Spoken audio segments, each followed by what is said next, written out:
Vamos a reflexionar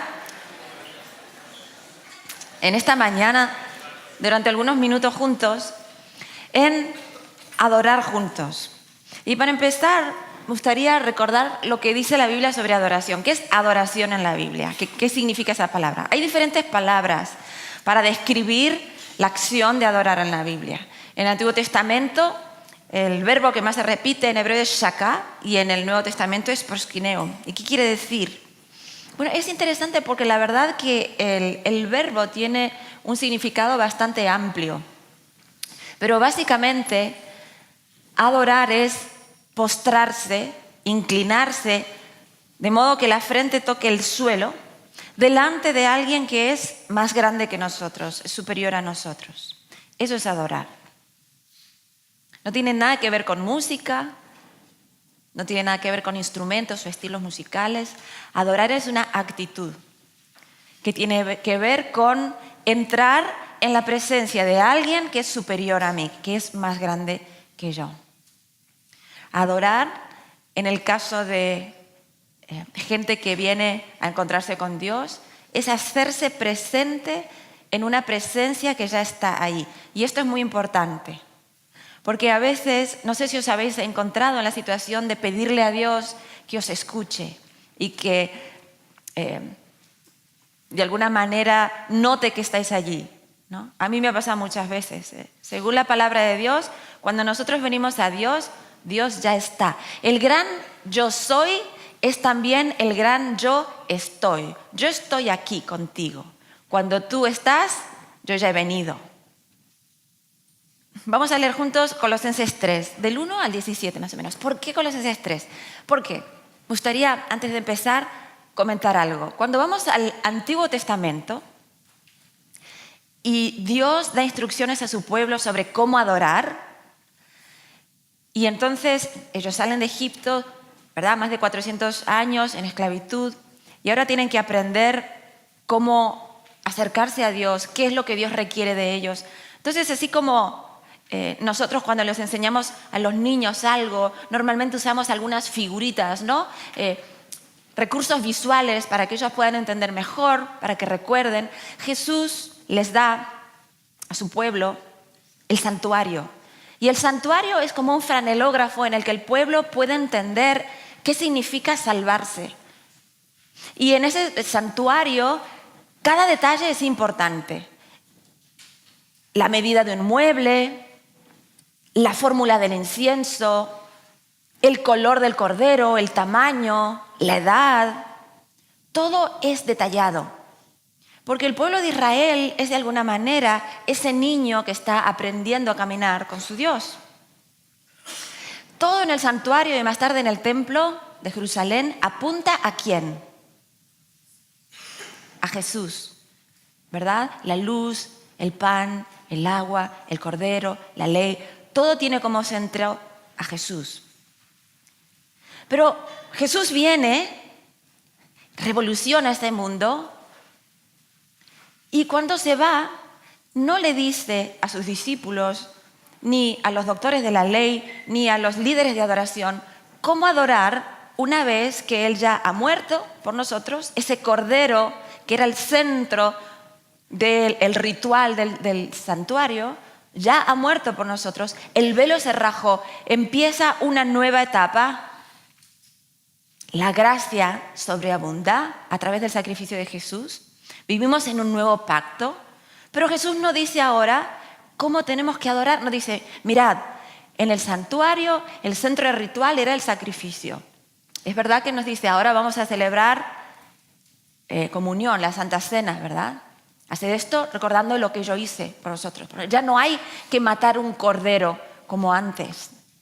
Pero aparte de la Santa Cena, Jesús no indica ningún otro aspecto de la adoración. No dice qué instrumentos tenemos que usar, no dice qué estilos de adoración, no dice si tenemos que hacer algo especial para ser aceptos por Dios. No, en absoluto, nunca hace eso.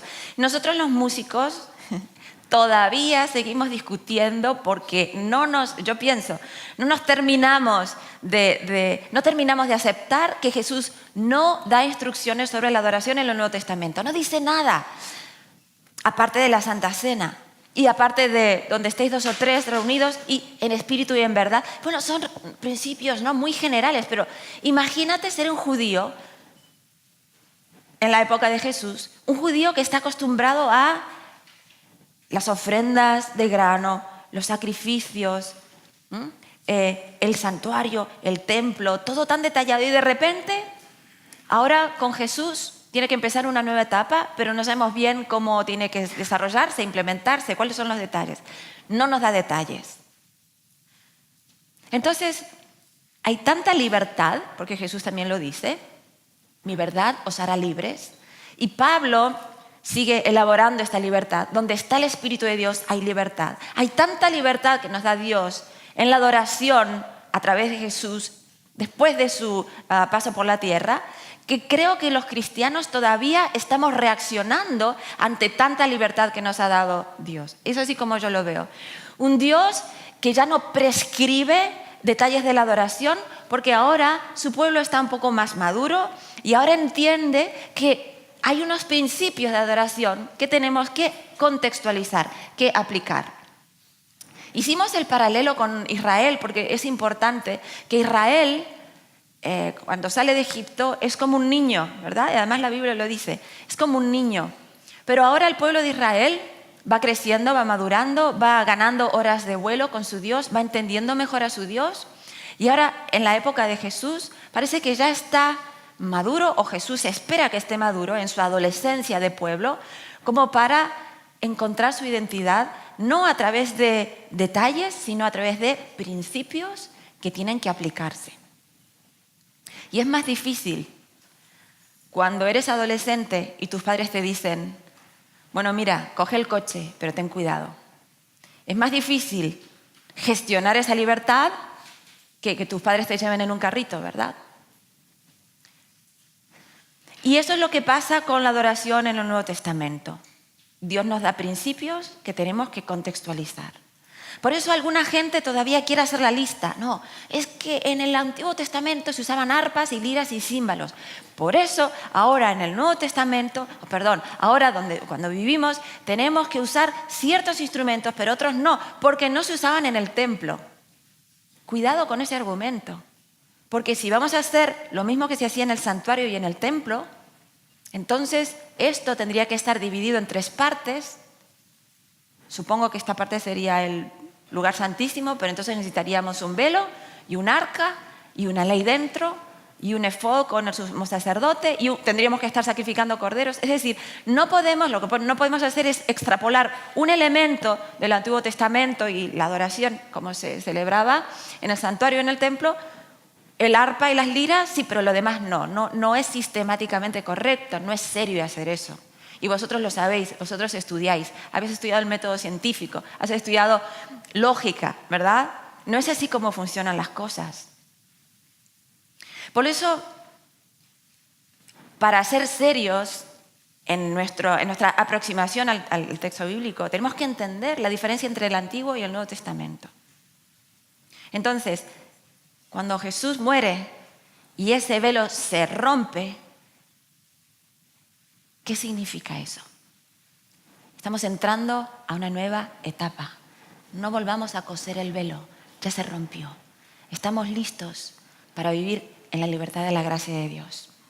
Y esa libertad que nos lleva a la obediencia, no nos lleva a ningún sitio oscuro de donde no podamos salir, todo lo contrario, nos lleva a la obediencia, nos lleva a palpitar al mismo ritmo que el corazón de Jesús. Pero cuando vemos en el Nuevo Testamento principios de adoración, tenemos que recordar cómo puedo aplicar estos principios a la realidad que estoy viviendo en mi iglesia local. Y en mi iglesia local, y esto es muy importante porque no es en todo el mundo, no podemos aplicar los mismos principios de adoración de forma igual en Guinea Ecuatorial que en Barcelona o en Tokio. ¿Por qué? Porque somos seres que dependen de criterios, de parámetros culturales.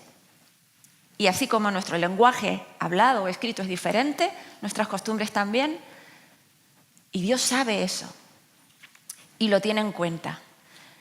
Por eso el Nuevo Testamento es una fuente de recursos y de inspiración para adorar, pero tenemos que entender un poquito el contexto. Los únicos dos sitios en el Nuevo Testamento en el que se nos hablan de estilos musicales, es Pablo el que más nos habla de estilos musicales, el único, en Colosenses 3 y en Efesios 5. Interesante porque Pablo nos habla de los mismos estilos musicales, que son 3: salmos, himnos y cánticos del espíritu, o cánticos espirituales. Pero vamos a ver el contexto. Cuando Pablo nos habla de estos estilos musicales, ¿qué es lo que nos dice? Nos dice que esto es lo que deberíamos cantar siempre, esto es lo que deberíamos cantar en la iglesia, solo deberíamos cantar esto y... ¿Por qué es importante que Pablo nos hable de estilos musicales? ¿No? Porque es la única referencia que tenemos en el Nuevo Testamento y porque hay que entender, como decíamos antes, el contexto. ¿Cuál es el contexto de Pablo diciéndonos qué cantar? Vamos allá, Colosenses 3. Ya que han sido resucitados a una vida nueva con Cristo, pongan la mira en las verdades del cielo, donde Cristo está sentado en el lugar de honor a la derecha de Dios.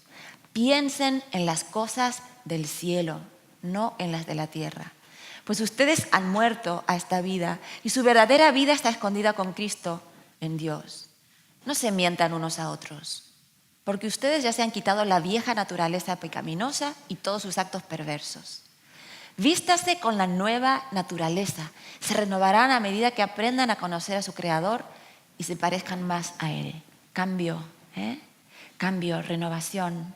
Hay que dejar cosas antiguas, hay que parecerse más a Jesús. Cambia tu mundo, nos está diciendo Pablo. En esta vida nueva, no importa si uno es judío o gentil, catalán o andaluz, boliviano, ecuatoriano, no importa si tienes papeles o no, si has ido a la universidad o no, si eres esclavo o libre, si eres hombre o mujer.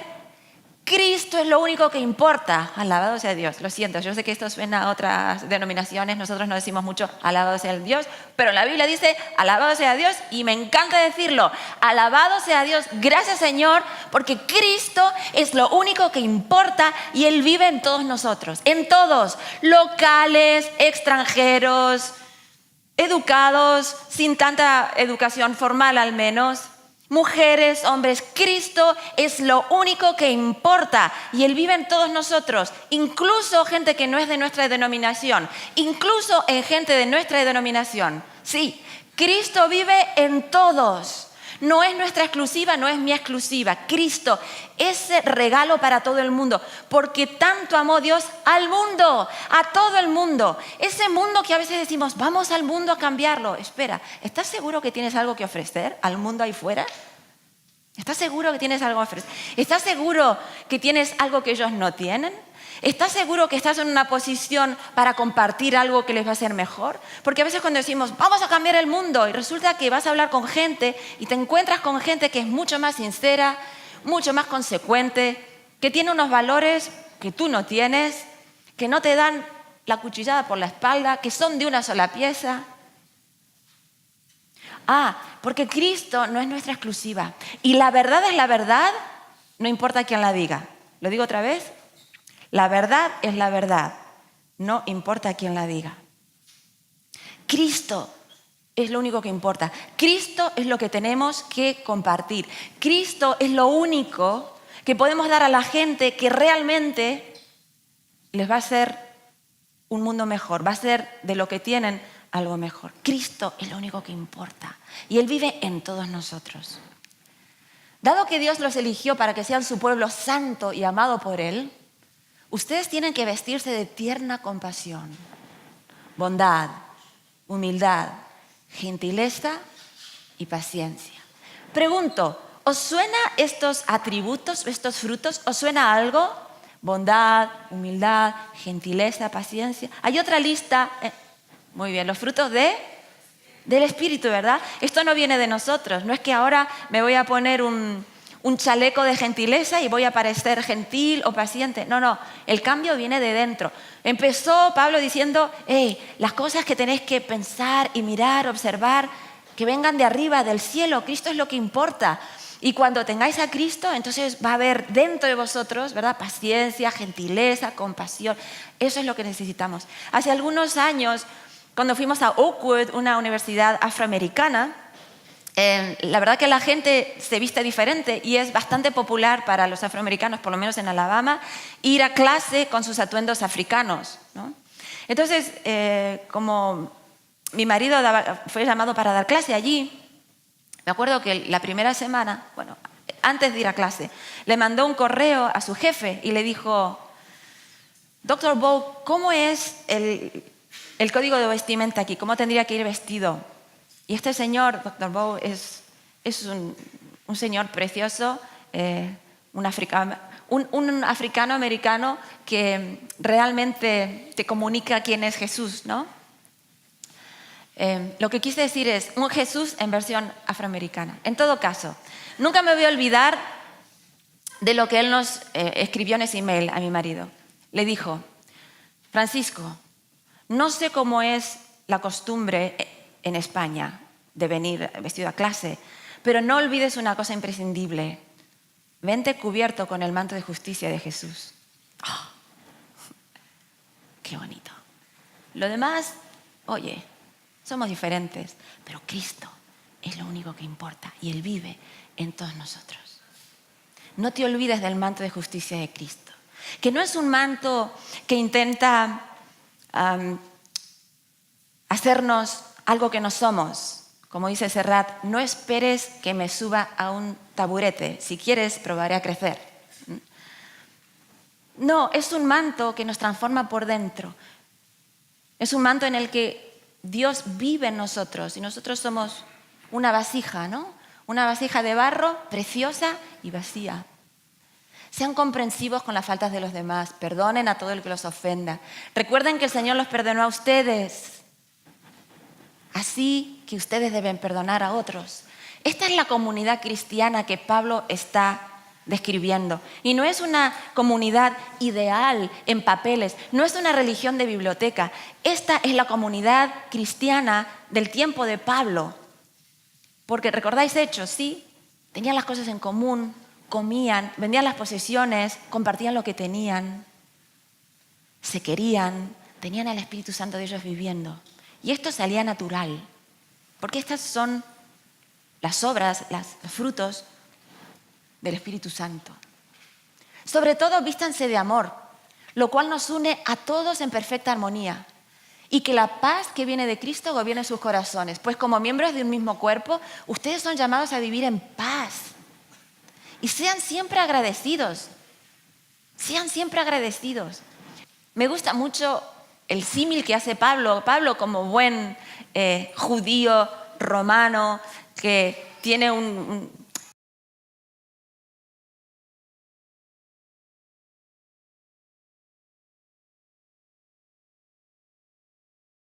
que la música no es lo que nos une. La música no es lo que produce armonía y unión en nuestras iglesias. Y ya lo veis, en vuestras iglesias, no sé, pero en la mía por lo menos, la música normalmente trae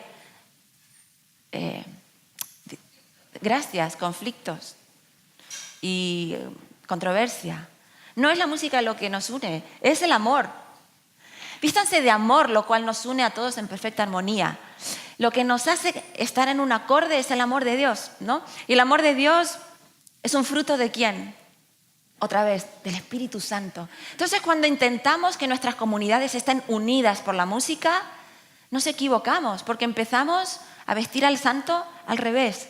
Es que la música no produce armonía en nosotros. Es que si yo soy del Barça y voy a escuchar al Barça y empiezo a cantar no es porque yo quiero ser del Barça, entonces voy a cantar este himno para poder pertenecer a este equipo. Es que es al revés la cosa, ¿no? Porque pertenezco a este equipo, canto, pero no canto para pertenecer y estar unida a los demás que pertenecen al equipo. No es así, es al revés. Primero pertenezco a Jesús, primero tengo el amor de Dios que produce en mí compasión, gentileza, humildad, paciencia, todo lo que Dios me da. Y entonces, porque tengo eso, como miembros del mismo cuerpo, somos llamados a vivir en paz, somos agradecidos. Entonces, mira, que el mensaje de Cristo, con toda su riqueza, llene sus vidas. Enséñense, aconséjense unos a otros con toda la sabiduría que Él da. Canten salmos e himnos y cánticos espirituales a Dios con un corazón agradecido. Todo lo que hagan o digan, háganlo como representantes del Señor Jesús y den gracias a Dios Padre por medio de Él. Una vez que tú tienes el amor de Dios, tienes a Cristo viviendo en ti, tienes los frutos del Espíritu Santo que se están produciendo en tu vida, que no vienen de ti, vienen porque tú has muerto a quien eres. Porque has entendido que adorar no es algo que aprendes en el conservatorio. En el conservatorio aprendes a amar la música, pero a los pies de la cruz tú aprendes a amar a tu Dios. A los pies de la cruz, cuando ves el sacrificio que hizo Jesús por ti, aprendes el valor que tú tienes como ser humano.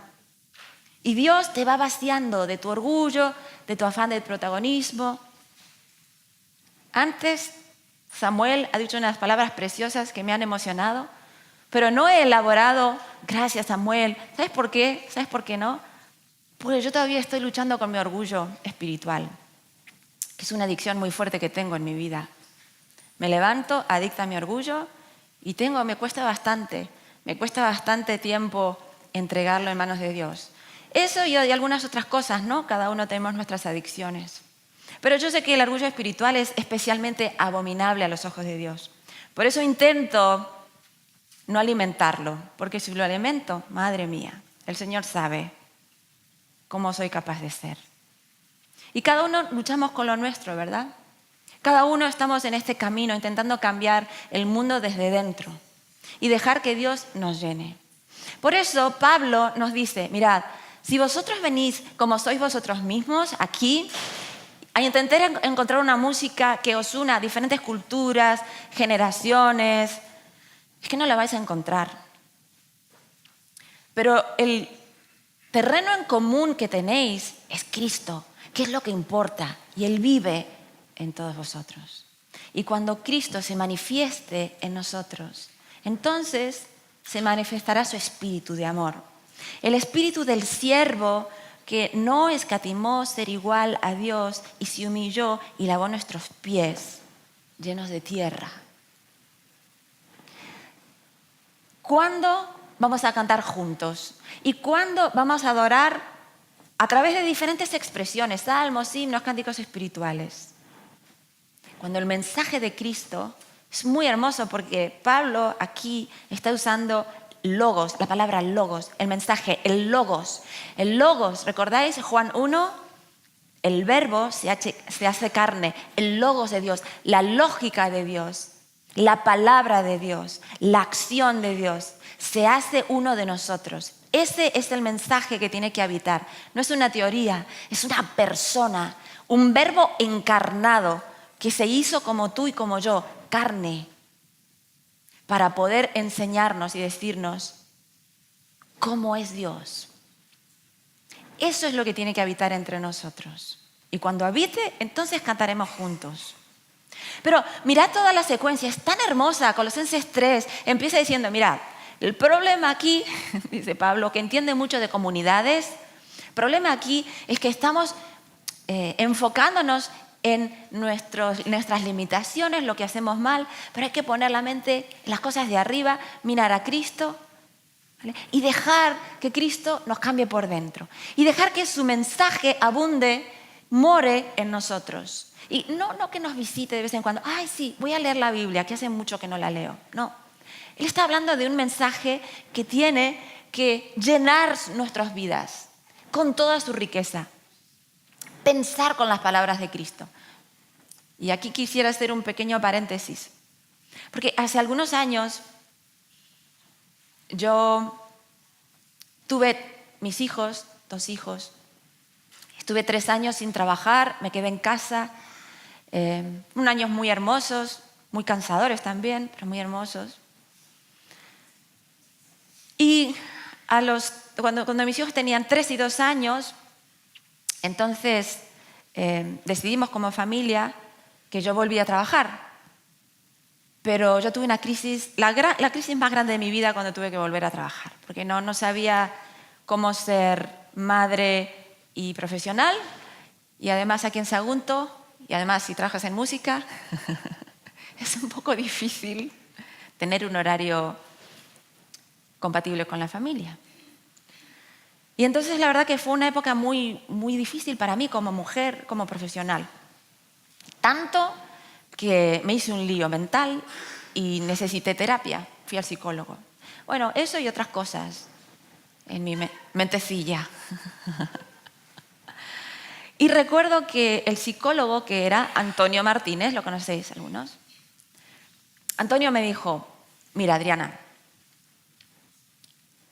me dio un libro que se llama Mujeres que piensan demasiado. Digo, si alguna lo quiere leer. Te comes el coco más después de leer el libro, pero bueno. Me dijo, mira, tienes todos esos pensamientos intrusivos, tienes que hacer algo con ellos. Entonces, lee la Biblia, pero lee a lo mejor 3, 4 versículos de un capítulo que te guste, ¿vale? Y cuando haya un versículo que hable de manera especial, te diga algo, lo subrayas y te lo aprendes de memoria, ¿vale? Te lo aprendes de memoria. Y cada vez que venga a tu mente un pensamiento negativo, depresivo, destructivo, reemplazas tu pensamiento con el versículo bíblico. Y yo lo miré y pensé, este hombre ha visto muchos episodios de Heidi, ¿sabes? Como, qué bonito, mira, voy a reemplazar mi mente con un versículo. Sí, como yo conociéndome, como si eso me va a ayudar. Pero me ayudó, oye, tenía razón. ¿Ves? Cada vez empezaba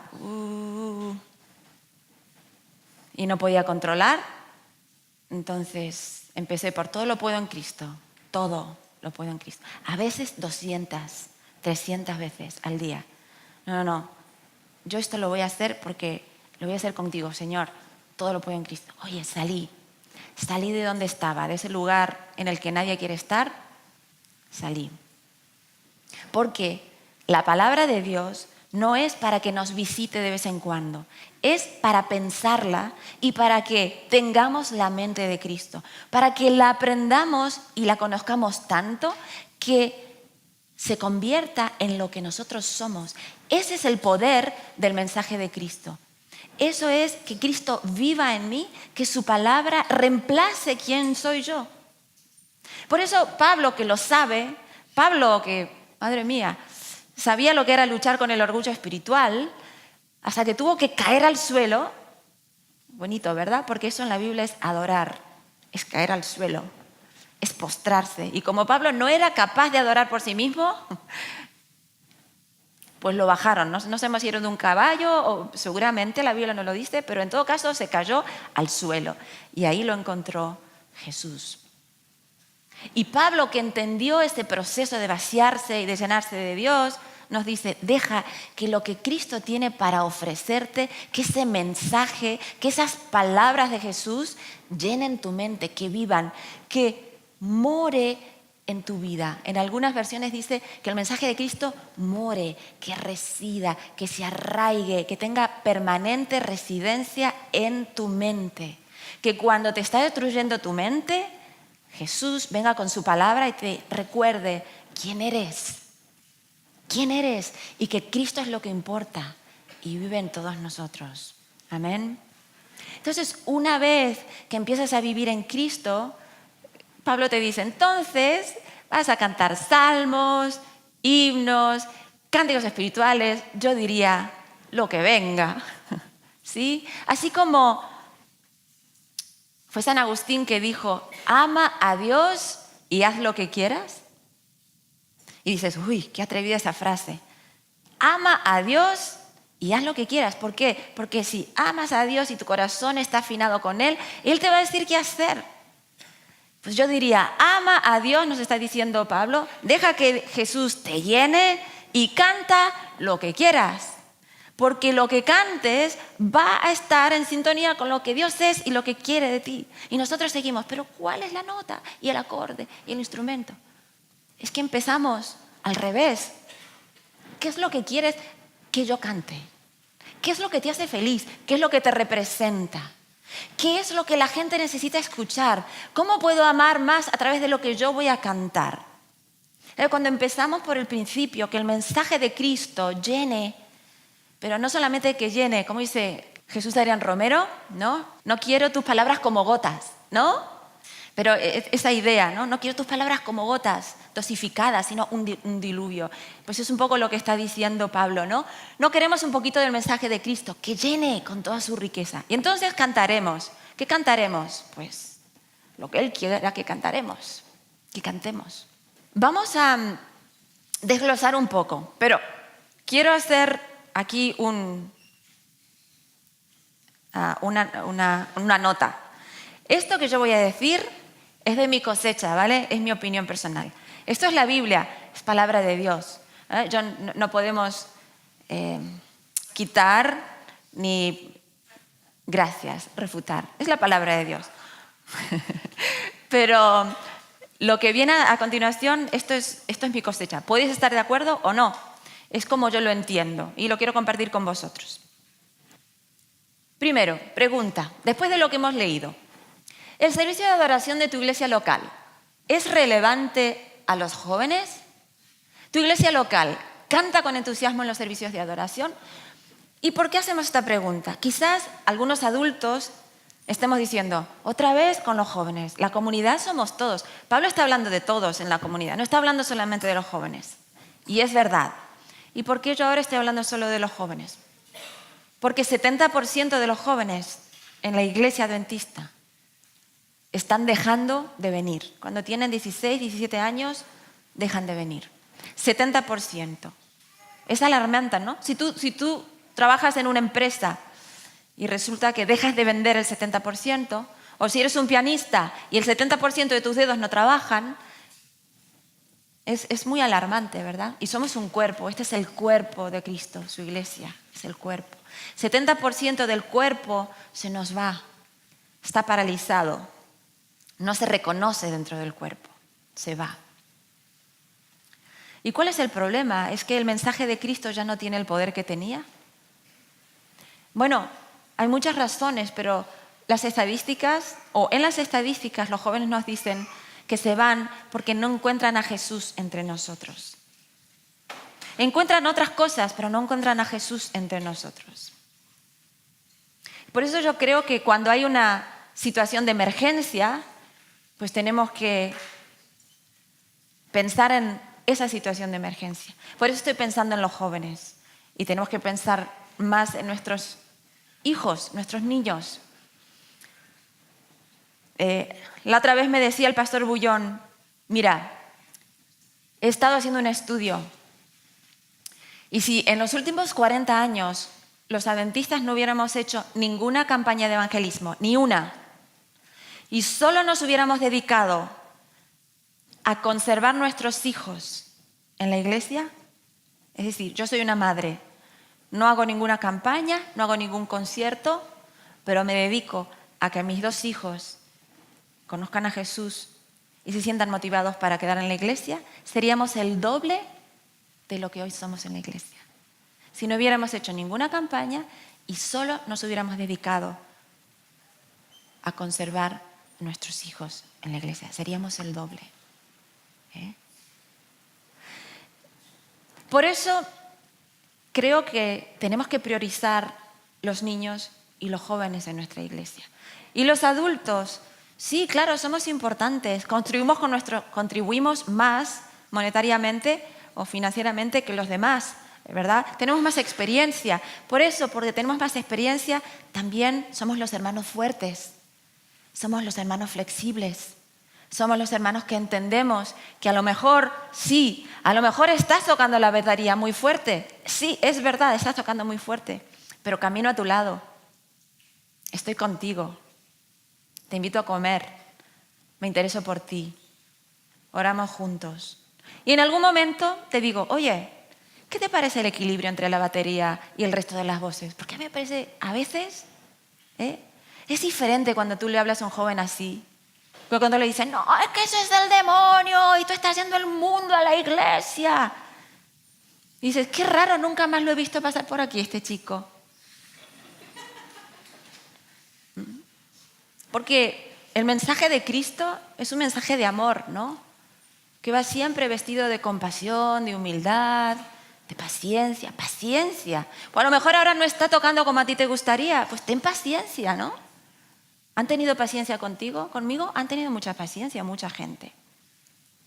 Entonces, ¿cómo podemos hacer para que el servicio de adoración en nuestra iglesia sea relevante? ¿Qué es relevante? Signifique algo, conecte, de allí donde está la necesidad, ¿no? Entonces, yo sé que somos muchos hoy, pero me gustaría 2-3 minutos. Si tú puedes hablar con la persona que esté a tu lado, a lo mejor 2 o 3 personas, bueno, 4 o 5 si fuera necesario, pero habla durante 2 o 3 minutos de vuestra realidad en vuestra iglesia local.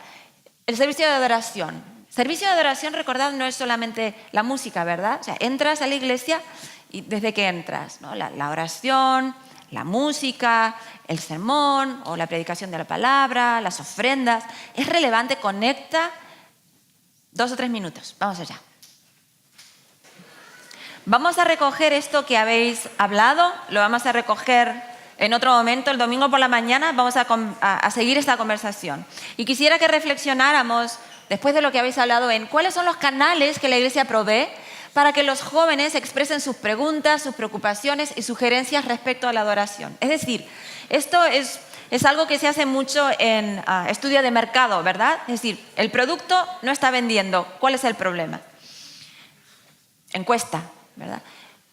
70% más o menos se nos van. ¿Por qué? ¿Qué es lo que está pasando? ¿Cómo podemos solucionar ese problema? Lo primero es entrar a una conversación con la voluntad de aprender.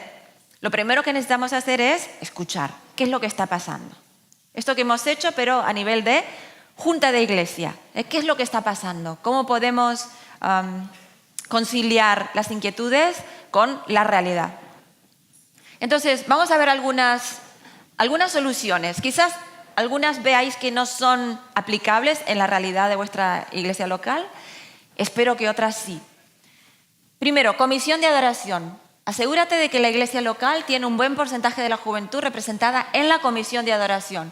Escúchales, crea un espacio para que participen en experiencias de adoración. Es decir, no sé si en tu iglesia hay una comisión de adoración, pero se está implementando ahora en muchas iglesias. Hace poquito tuvimos un congreso en Alemania, ¿verdad? Jonathan estaba allí, Post-Meet.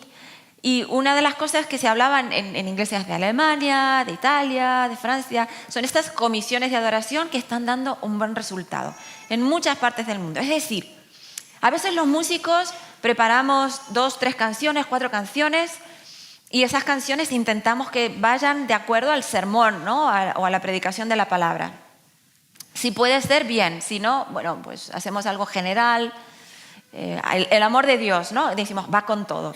Sí, pero a lo mejor ese día justo es el día de los niños. Entonces, la comisión de adoración, ¿qué hace? Planifica. Vamos a cantar esto que va en consonancia con la predicación de la palabra y con el resto de la programación. También el hecho de que a veces tenemos una liturgia muy fría, muy mecánica, nos hemos acostumbrado a ahora nos vamos a poner de pie, vamos a cantar esto, nos sentamos, ahora hacemos todo y ahora de pie y es como que no hay una desconexión emocional total de lo que estamos haciendo, ¿verdad? O sea, nos ponemos de pie, santo, santo, santo. El pastor, los calcetines no le combinan con la corbata, ¿no? Cantando, o cantad alegres. Como si yo voy y le digo a mi marido, te quiero. Dices, desconexión, ¿no? Entre lo que decimos y lo que hacemos. Jesús dice, citando a Isaías, este pueblo me honra con sus labios, pero su corazón está lejos de mí. ¿Por qué? Bueno, muchas razones, pero una de ellas es la rutina, lo hemos hecho así o se ha hecho así, ya no tiene una relevancia, un significado, es simplemente más de lo mismo y desconexión. Entonces hay que evitar eso. Gracias a Dios, en la Biblia no hay un orden de la liturgia. Nunca en la Biblia dice que la escuela sabática tiene que empezar a las 9:30. Puede empezar a otra hora, incluso. Si eso es bueno para la congregación, ¿no? Pero no sé si habéis estado en alguna de esas discusiones. No, ¿cómo vas a cambiar? ¿Cómo vas a cambiar la doxología? ¿No? Yo sé que muchas iglesias ya han avanzado en esto, ¿no? Pero hay un cierto apego a la tradición, ¿no? A hacer las cosas de una manera. Entonces, la comisión de adoración es esa comisión que, por supuesto, presidida por el pastor de la iglesia o la pastora de la iglesia, tiene que discutir qué es lo que se hace, qué es lo que se hace primero, cuál es el flow, ¿no? Cómo fluye mejor.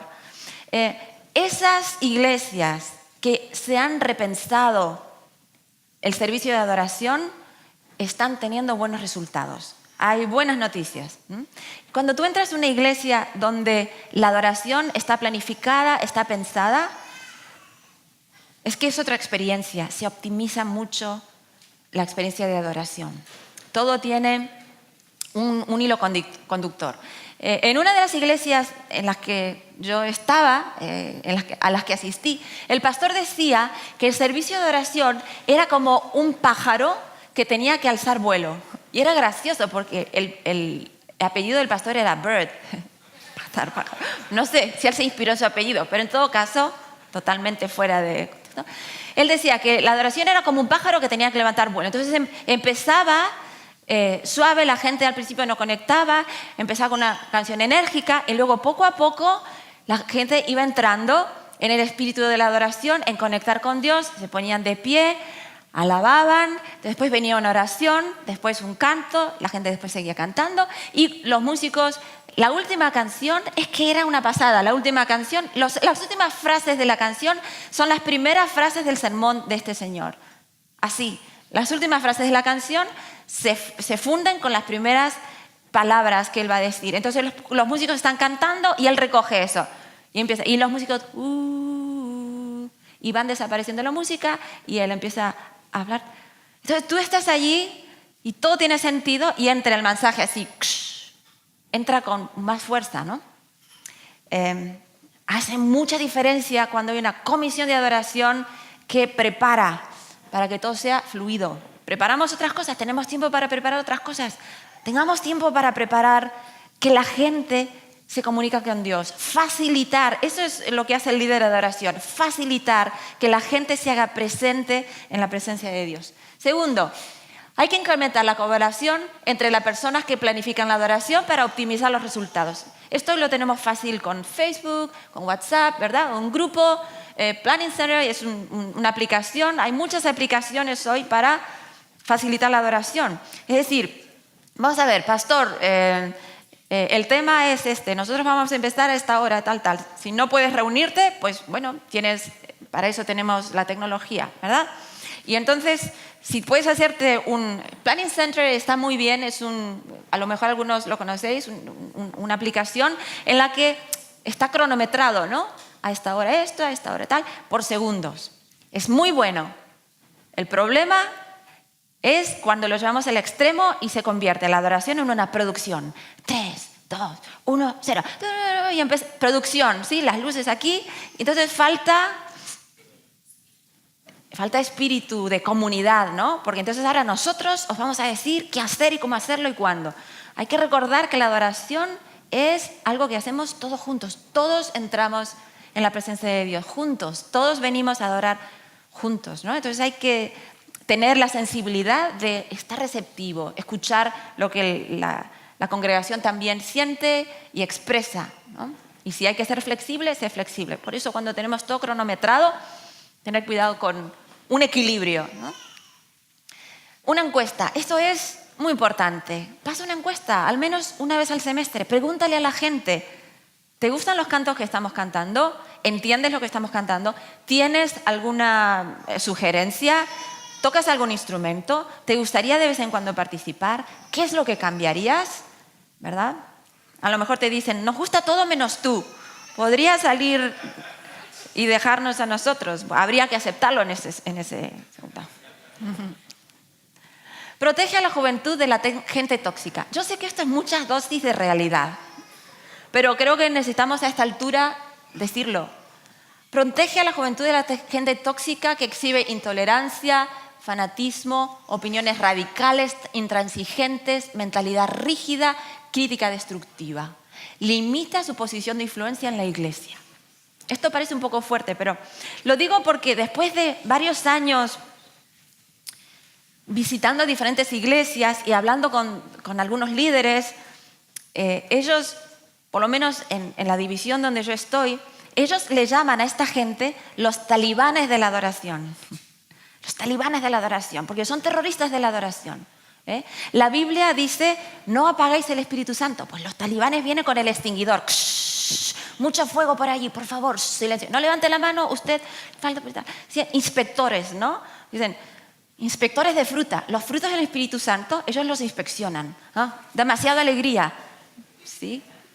Entonces, esta gente, uno lo dice un poco en broma, pero esta gente toma de rehén a la iglesia.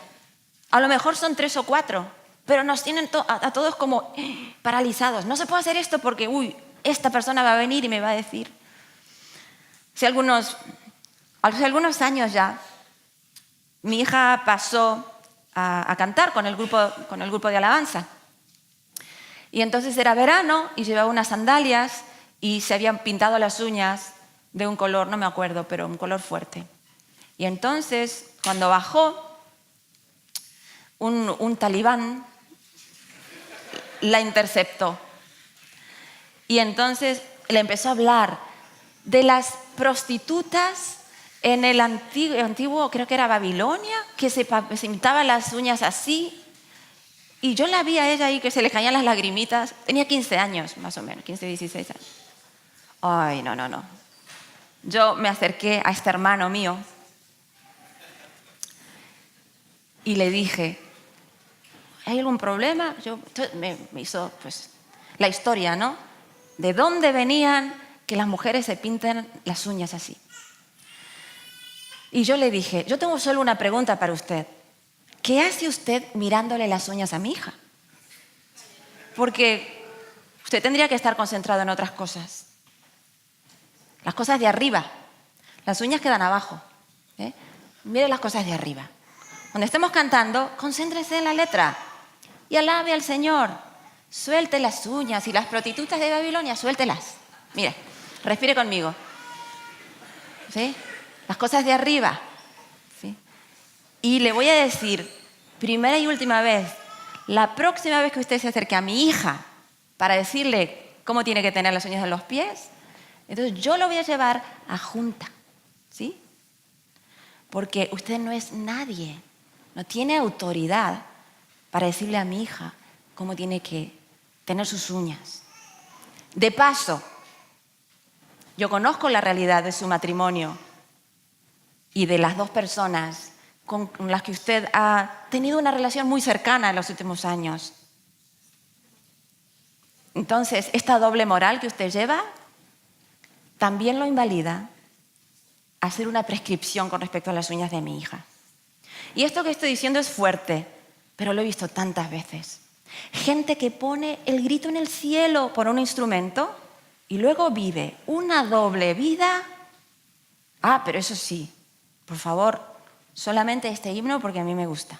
Entonces tenemos que entender que en este mundo en el que vivimos, más del 30% de las personas tienen alguna disfunción mental, incluida yo, ¿no?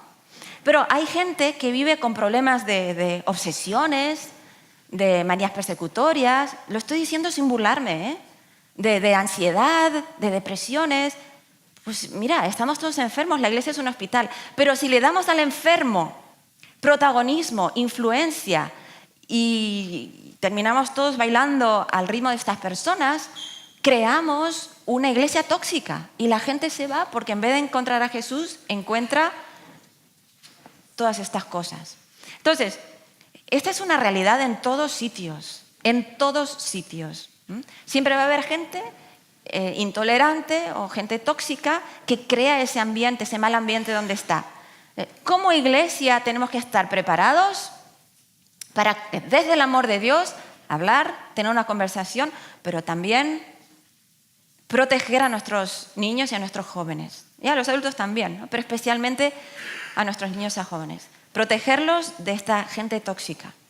Y cuando fuimos a Paul Smith hace poquito, hace 2 meses creo más o menos, yo encontré algo súper interesante. Y es que en Alemania ya han implementado en el manual de iglesia, ya han implementado el abuso religioso. Cuando hay una persona que intenta manipular en nombre de la religión en la iglesia y hace daño, entonces hay un equipo de psicólogos que vienen a la iglesia a ayudar a esta persona. Digo, estos alemanes, tío. Sí, señor. Claro que sí. Hay que proteger a la gente. Vivimos en una sociedad enferma. Y muchas veces en nuestra iglesia pues tenemos mucha gente enferma que le decimos, voy a orar por ti. Que está muy bien orar por la gente, por supuesto. Pero a veces necesitan un psicólogo o un psiquiatra o una prisión. Vamos a ir. Lo último, cultivar una comunidad diversa. ¿Qué quiere decir esto? Bueno, Pablo nos habla de salmos, de himnos, de cánticos espirituales, ¿verdad? Y Pablo le está hablando a colosenses, a efesios, a ciudades donde hay confluencia de diferentes culturas.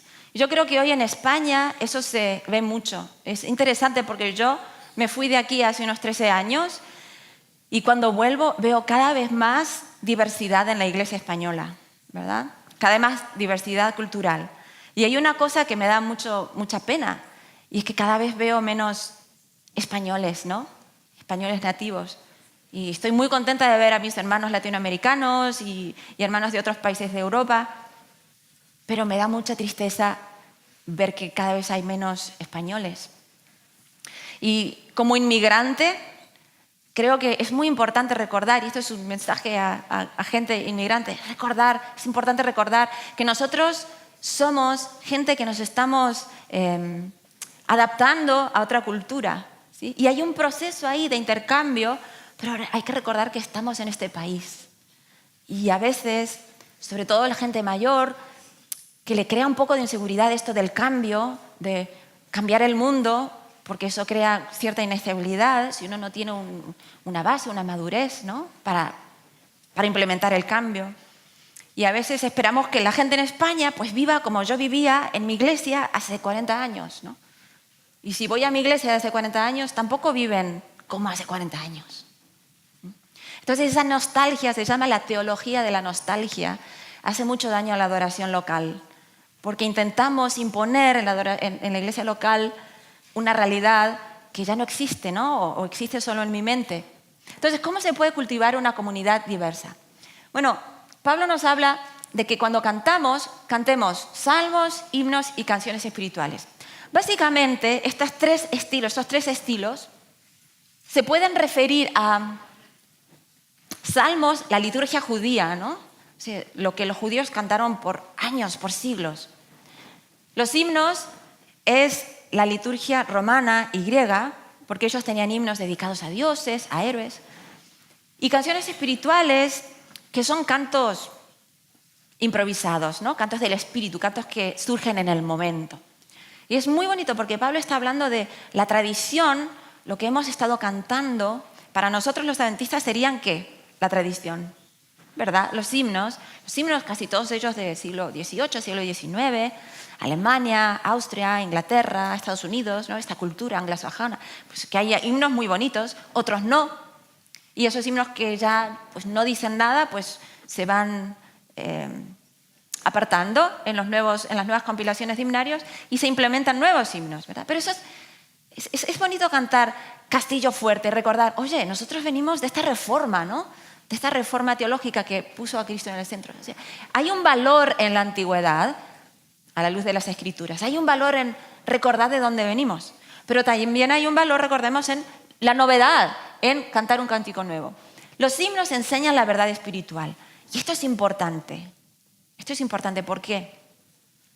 Porque muchas de las canciones que cantamos hoy son traducidas, ¿no? Del inglés es una pena, porque la traducción siempre pierde mucho. Cuando tú estudias las letras de los cantautores aquí en España, la riqueza que tienen las letras, impresionante, fuentes de metáforas, de figuras, una poesía tan rica.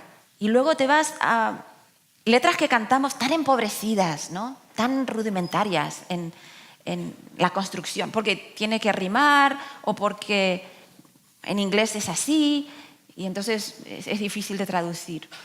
La letra es lo que tiene que morar en la música. Colosenses dice que la palabra more a través de himnos y salmos. Es la palabra la reina en la música cristiana. Es la palabra la que tiene que tener predominancia sobre los instrumentos, sobre los elementos rítmicos, sobre los elementos armónicos. Es la palabra la que tiene que comunicarse. Por eso es importante que la palabra no sea pobre, que no esté empobrecida, que no sea ñoña, que no sea repetitiva, que no, digamos, que sea un desafío, que sirva también de desafío intelectual para la gente. Y lo último, las canciones espirituales, carácter improvisado, es decir, quizás lo que nosotros llamamos canciones juveniles, ¿no? Algo un poquito más ligero. Pues esta fórmula es muy importante porque funciona en las iglesias. Funciona. Entonces, si tienes que elegir canciones para la adoración,